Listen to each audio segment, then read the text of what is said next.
আমার এই মৌনতাকে কাপুরুষতা ভেব না। সব কথার উত্তর মুখে দিতে হয় না। কিছু নীরবতা আসলে ঝড়ের আগের স্তব্ধতা, যা আগ্নেয়গিরির মতো ভেতরে লাভা জমে রাখে।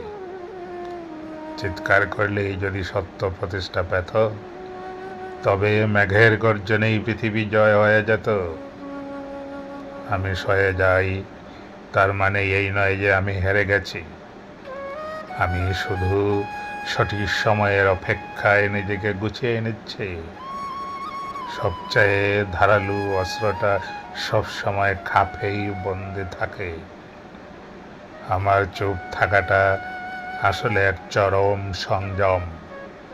যেদিন সময় কথা বলবে, সেদিন বুঝতে পারবে এই শান্ত সমুদ্রের গভীরে কতটা সুনামি লুকিয়েছিল।